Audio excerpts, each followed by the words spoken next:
Shri Venkateswara gold తాకట్టులో ఉన్న మీ బంగారాన్ని విడిపించి కొనబడును.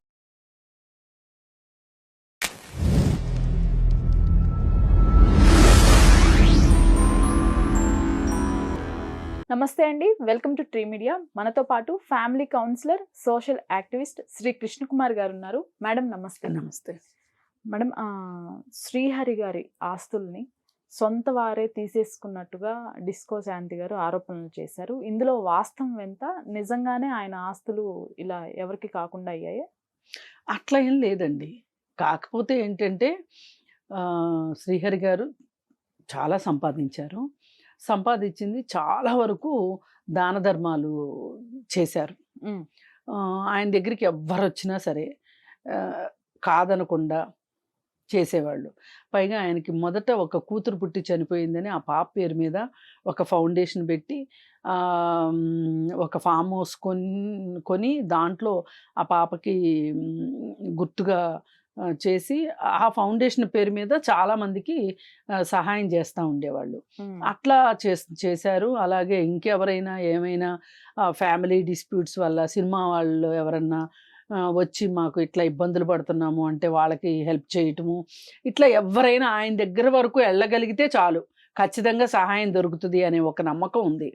కాకపోతే పాత రోజుల్లో సావిత్రి, చిత్తూరు నాగయ్య గారు లాంటి వాళ్ళంతా త్యాగాలు అంటే అంత దానాలు చేయకపోవచ్చు. కానీ ఈయన కూడా ఈ మధ్య కాలంలో మనం చూసిన వాళ్ళల్లో ఈయన ఒక రకంగా కొత్తగా వచ్చిన వాళ్ళకి ఇప్పుడు తను చాలా ఇబ్బందులు పడి ఫీల్డ్లో పైకి వచ్చాడు. అలా వచ్చినందుకు ఎవరన్నా తనలాగా ఇబ్బంది పడుతుంటే వాళ్ళకి కానీ ఇట్లా చాలా వరకు చాలా బాగా చేశాడు. అయితే ఏం జరిగింది, రాత్రిపూట ఎంత లేటుగా వచ్చినా సరే ఎవరైనా తమ సమస్యలతోటి వస్తే వాళ్ళతోటి మాట్లాడి మళ్ళీ పొద్దున్నే షూటింగ్కి వెళ్ళిపోవటము, అసలు ఆరోగ్యాన్ని పెద్ద సీరియస్గా తీసుకోకపోవటము, అతనికి అనారోగ్యం చుట్టుముట్టిన తర్వాత కూడా సినిమాలు సైన్ చేయటము, ఆ సినిమాలు చేయటము, అంటే అతనికి ఏం తెలీదు. ఇంకా ఒకప్పుడు కుస్తీ పోటీలు, మిస్టర్ ఇండియా ఇవన్నీ చాలా చేసేసాడు. ఒకసారి వన్స్ సినిమాల్లోకి వచ్చిన తర్వాత ఇంకా అతని ప్రపంచమే సినిమాలు అయిపోయింది.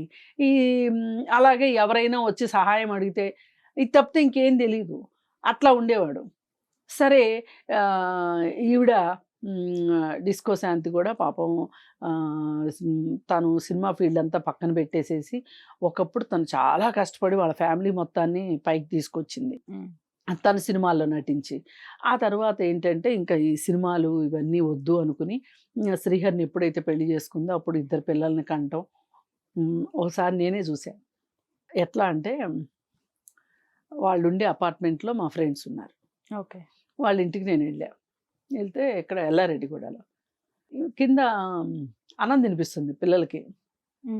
నేను అనుకున్నా ఎవరో డిస్కో శాంతిలా ఉంది, శ్రీహరి అక్కడ ఉంటాడని నాకు తెలియదు, డిస్కో శాంతిలా ఉంది ఈవిడ ఎవరో అనుకుని తీర పైకి వెళ్ళిన తర్వాత నేను వెళ్ళిన వాళ్ళ ఇంటికి ఆపోజిట్ ఇంట్లోనే శ్రీహరి ఉంటాడు.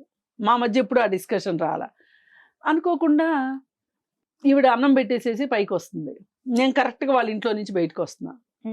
నేను ఆమె లోపలికి వెళ్ళనిచ్చి అడిగాను, ఎవరు డిస్కో శాంతిలా ఉందంటే డిస్కో శాంతిలా ఉంటాం కాదు, డిస్కో శాంతి అని. ఓకే. నాకు ఆశ్చర్యం వేసింది. అంటే సినిమాల్లో యాక్షన్ చేసినప్పటికీ అక్కడ కొన్ని సినిమాల్లో ఆవిడ పాత్రలు బాగలేనప్పటికీ ఇప్పుడు ఐటమ్ సాంగ్స్ అంటే ఎలా ఉంటాయి, అలా ఐటమ్ సాంగ్స్ చేసిన వాళ్ళ మీద మనకి నిజానికి అంత రియల్ లైఫ్లో పెద్ద గౌరవం అనిపించదు జనరల్గా. పైగా వాళ్ళు ఇంత త్వరగా స్విచ్ ఓవర్ అవుతారు అని కూడా అనుకోలేము నార్మల్ లైఫ్కి. ఒక మామూలు గృహిణిలాగా ఇక తను ఇంకా అసలు ఆ ప్రపంచంలో ఈమె ఉన్నదా ఒకప్పుడు అనిపించేలాగా సినిమా ప్రపంచంలో ఆవిడ ఈ కుటుంబ బాధ్యతల్లోనూ ఈ పిల్లల పెంపకంలోనూ ఆవిడ పూర్తి బాధ్యత తీసుకొని దానిలో పూర్తిగా నిమగ్నం అయిపోయి లీనమైపోయింది అనమాట. అలాగే కాకపోతే ఏంటి అంటే అందరూ చెప్పే మాట ఏంటి అంటే ఒక మాట, ఆవిడ నోట్లోంచి కూడా మనం మాట్లాడే మాటలను బట్టి మనకు అర్థమయ్యేది ఏంటి అంటే శ్రీహరి గారు అంటే చాలా పొసెసివ్నెస్ ఉంది అనేది మట్టుకు వాస్తవం. షూటింగ్ లేట్ అవుతూ ఉంటే ఏంటి బావా ఇంకా రాలేదు, ఎక్కడ ఇంకా ఎక్కడ ఏంటి బావా, ఇప్పుడు షూటింగుల్లో అనుకున్న టైంకి అవ్వవు అని ఆమెకు తెలుసు, ఆమె చూసిన జీవితమే కదా.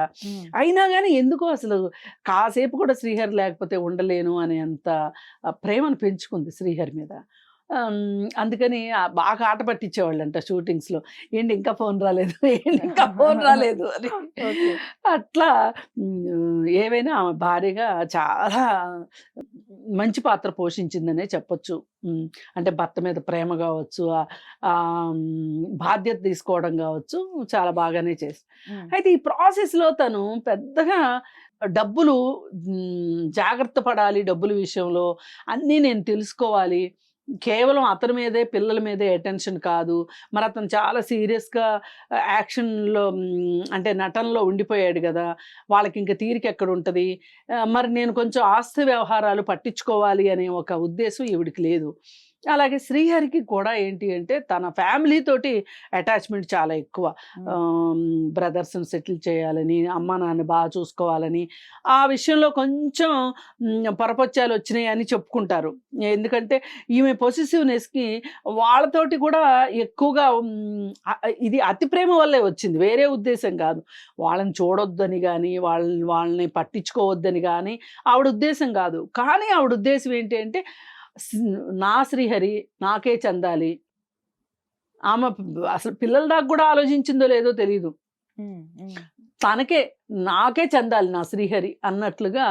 ఇప్పుడు ఆ అటు బాధ్యతల విషయంలో కూడా వాళ్ళకి టైం ఇవ్వనివ్వలేదు అనేది ఒక పెద్ద కంప్లైంట్ ఉంది బయట, చాలామంది చెప్తా ఉంటారు. సరే, ఇక ఈయనేంటి మరి తల్లిదండ్రులకి టైం ఇవ్వలేకపోతున్నాను, వాళ్ళని సరిగా పట్టించుకోలేకపోతున్నాను, వాళ్ళు కొంచెం లోన్లీ ఫీల్ అవుతున్నారు, నన్ను కావాలనుకుంటున్నారు అనే ఒక సంఘర్షణ అయితే ఆయనలో ఉందనే చెప్తారు. వాళ్ళ ఓన్ బ్రదరే ఈయనకి మేనేజర్గా చేసేవాళ్ళు, వాళ్ళ ఓన్ బ్రదరు. అయితే ఆ విషయంలో కూడా ఈమెకి ఏవో కొన్ని అభ్యంతరాలు ఉన్నాయని చెప్పుకునేవాళ్ళు అప్పట్లో. ఏది ఏమైనప్పటికీ ఒక ఫైన్ డే ఆయనకి పూర్తిగా ఆరోగ్యం పాడైపోయి కొలాప్స్ అయిపోయి బాంబేలో షూటింగ్లో ఉండగా హాస్పిటల్లో ఉన్నాడు. ఈమె వెళ్ళి హాస్పిటల్కి వెళ్ళి బాంబేకి హుటాహుటిని వెళ్ళి అక్కడ వైద్యం చేయించాలి అని, అప్పటికే బాగానే వైద్యం జరుగుతూ ఉండింది హాస్పిటల్లో, అయినప్పటికీ కూడా ప్రయోజనం లేకుండా అయిపోయింది, చనిపోయాడు. చనిపోయిన తర్వాత తీసుకొచ్చిన తర్వాత అసలు శ్రీహరి అన్ని సినిమాలు చేశారా, విలన్గా చేశారా, సపోర్టింగ్ యాక్టర్గా చేశారా, లేకపోతే హీరోగా చేశారా, అన్ని రోజులు ఎవ్వరూ పెద్ద శ్రీహరి గారి గురించి మాట్లాడుకున్నది లేదు. అందరిలో ఒక సినిమా మనిషిగానే ఉన్నాడు తప్పితే పెద్దగా మాట్లాడుకున్నది లేదు. కానీ ఆ రోజు వచ్చిన జన సందోహం ఒక హీరోకి కూడా రారు అంతమంది. మహానుభావుడు ఎన్టీఆర్కి వచ్చుంటారు జనాలు, అప్పట్లో ఇంత మీడియా లేదు కాబట్టి అదొక పెద్ద అంటే మనం సరిగా చూడలేకపోయాం. కానీ ఈ సినిమా వాళ్ళల్లో కూడా దాసరి గారిది ఒక ప్రత్యేక స్థానం, అలాగే దాసరి గారి తర్వాత శ్రీహరిదే ప్రత్యేక స్థానం అని చెప్పుకోవచ్చు. ఇంకెవ్వరు వచ్చినా సరే వీళ్ళ తర్వాతే ఎవరైనా సరే. ఎన్టీఆర్ ఏఎన్ఆర్ల గురించి మనం మాట్లాడలేమనుకోండి, ఏదైనా ఈ ఇద్దరు అందరి బాగు కోరిన వాళ్ళు వీళ్ళిద్దరూ. అయితే ఇక్కడ ఈ ఆస్తులు ఏవైతే ఉన్నాయో వాళ్ళ ఆస్తులు నాకు తెలియదు ఆస్తుల గురించి అనే ఒక ఉద్దేశంలో ఆవిడున్నారు. అలాగే అయిన వాళ్ళే ఆస్తులు నా దాకా రానివ్వలేదు అనేది ఒకటి తన కంప్లైంటు. ఇంకొకటి ఏంటి అంటే మాకు అసలు ఆస్తుల విలువలు తెలియకపోయేసరికి చాలా తక్కువ ధరకి చాలామంది కొనేసేసుకున్నారు మా దగ్గర, దానివల్ల మేము నష్టపోయాము. ఏది ఏమైనప్పటికీ కూడా శ్రీహరి గారు హఠాత్తుగా చనిపోవటం వల్ల మాకేమున్నాయి అని మాకు తెలియలేకుండా పోయినాయి, వాటి విలువ ఏంటో మాకు తెలియకుండా పోయింది.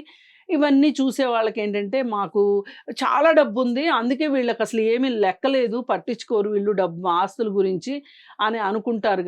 కానీ మాకు తెలియక జరిగింది, మాకు అవసరం లేక కాదు, మేము చాలా ఇబ్బందులు పడ్డాము, తినడానికి తిండి కూడా లేని పరిస్థితి ఉండింది ఒకప్పుడు. మరి చూడడానికి ఇల్లు కనిపిస్తూ ఉంటుంది, ఆ కార్లు కనిపిస్తాయి ఇంటి ముందు, వాళ్ళ ఇంటి రోడ్ నెంబర్ 45లో ఇల్లు ఉంటుంది కదా, ఆ రోజైతే అసలు చనిపోయిన రోజున, శ్రీహరి గారు చనిపోయిన రోజున రోడ్డు పొడవు విపరీతమైన జనం. అసలు కట్టడి చేయడానికి కూడా పోలీసులు లాఠీ చార్జ్ చేయాల్సినంత మంది జనాలొచ్చారు. ఆ తర్వాత ఆ రోడ్లోకెళ్తే బోలెడు చెప్పులు దొరికినాయి. ఎన్ని చెప్పులో! అంటే ఆ తొక్కిసలాటలో చెప్పులు పోయినా గానీ పట్టించుకోలేదనమాట. అతన్ని చూడ్డానికి చివరి చూపుకి వచ్చారనమాట. అయితే ఇంకా ఇక్కడే ఉంటది బాడీ, డెడ్ బాడీ అని చూడ్డానికి వచ్చిన వాళ్ళు నిరాశతోటి వెనక్కి తిరిగి ఆ ఫామ్ హౌస్‌లో చేశారంట అంత్యక్రియలు. అక్కడికి వెళ్తే అక్కడ ఆ ఫామ్ హౌస్‌లో తొక్కిసలాటకి గోడే కూలిపోయిందక్కడ. అవును. ఇది నిజంగా ఏంటి అంటే ఒక కీర్తిని సంపాదించుకోవటము అంటే ఇది అసలైన కీర్తి. అంటే డబ్బులు, బంగ్లాలు, కార్లు ఇవి కాదు. కరెక్ట్. నిజమైన కీర్తిశేషుడు అనిపించేలాగా. అంటే కీర్తిశేషులు అంటే మామూలుగా వాడతారు కీర్తిశేషులు అని. కానీ నిజంగా కీర్తిశేషులు అంటే అర్థం చాలా మందికి తెలీదు. కీర్తిని శేషంగా వదిలిపెట్టి వెళ్ళిన వాళ్ళు కీర్తిశేషులు. కానీ ఇది చనిపోయిన వాళ్ళందరికీ కీర్తిశేషులని వాడతారు. కానీ అందరికి వాడకూడదు. ఇట్లా ఎవరైనా కీర్తిని శేషంగా వదిలిపెట్టి వెళ్ళిన వాళ్ళకే కీర్తిశేషులని వాడాలి. సరే ఇది ఇలా జరిగింది మరి. మరి ఈ ఈ కీర్తి డబ్బుతో కొలవలేనిది. ఆ విధంగా చూసుకుంటే గనక డిస్కో శాంతి చాలా ఆస్తిపరురాలు కింద లెక్క. కానీ తననేది ఏంటి అంటే మాకు బాగా కావాల్సిన వాళ్ళే మోసం చేశారు అనేది ఆవిడ బాధ. ఆ తర్వాత కూడా ఎవరెవరో డబ్బులు ఇవ్వలేదు అని చెప్పి ఆవిడ ఫిల్మ్ ఛాంబర్లో కూడా కంప్లైంట్ పెడితే అవన్నీ కూడా శ్రీహరి గారు అంటే ఈవిడికి తెలియకోకుండా అంటే చెప్పే టైం లేకనో లేకపోతే చెప్తే అన్నీ నేను అందరికి ఇచ్చేస్తున్నాను అని అనుకుంటుంది అనో ఏమో కానీ ఈయన వేరే వాళ్ళకి ఆ డబ్బులు ఇచ్చేశారు అని చెప్పి తర్వాత తెలిసిందంట. ఓకే. అయితే ఇది ఈమెకి డిస్కో శాంతికి తెలిసే అవకాశం లేదు. తర్వాత తెలిసింది ఫిలిం ఛాంబర్కి. ఇప్పుడు ఛాంబర్ వాళ్ళని కూడా పిలిపిస్తారు కదా, మీరు డబ్బులు ఇవ్వాలంట కదా అంటే డబ్బులు ఇచ్చినట్టు వాళ్ళ దగ్గర ఆధారం కనిపించింది. కానీ ఆ ఆధారం ఇంట్లో లేదు. దాంతో ఏంటి అంటే శ్రీహరి గారు కొంత ఆమెకు తెలిసి తెలియక వ్యవహారాలు నడిపించినట్టు అర్థమవుతుంది. సరే ఏది ఏమైనప్పటికీ ఇప్పుడైతే మటుకు వాళ్ళు బాగానే ఉన్నారు అని అనిపిస్తుంది పైకి. మరి వీటన్నిటిని మించింది ఏంటంటే ఆమె అసలు మామూలు మనిషి అవుతుందా అవదా? ఒక భర్త చనిపోయిన స్త్రీని ఇలాగెవరిని చూడలేదు అసలు. ఈ లోకంతో సంబంధం దేనిలాగా లేని దానిలాగా, పిచ్చి పట్టిన దానిలాగా ఎంతసేపు అతను అని ఆలోచిస్తూ శ్రీహరిని గురించి ఆలోచిస్తూ మద్యపానం ఎక్కువగా తీసుకోవడము, అతన్ని మర్చిపోలేకపోవటము, ఆఖరికి సైకలాజికల్ ఇష్యూస్ కూడా వచ్చి ఏదైనా తను చాలా కష్టపడింది. కానీ అంత కష్టంలోనూ కొడుకుల్ని బాగా తీర్చిదిద్దింది. పెద్దబ్బాయితో సినిమా కూడా తీశారు పెద్దబ్బాయితోటి. మరి వాళ్ళు ఎంతవరకు సక్సెస్ అవుతారో తెలియదు కానీ ఏది ఏమైనా శ్రీహరి భార్యగా ఆమె అందించిన తోడ్పాటు కావచ్చు ఏదైనా కానీ వీళ్ళిద్దరూ కాస్త 4 కాలాలు నిలబడే వాళ్ళలాగానే వ్యవహరించారు తప్పితే వీళ్ళేంటి అందరిలో వీళ్ళు ఒకళ్ళు అనిపించేలాగా కాకుండా కాస్త విలక్షణంగా బతికారని చెప్పొచ్చు. Right madam. Thank you.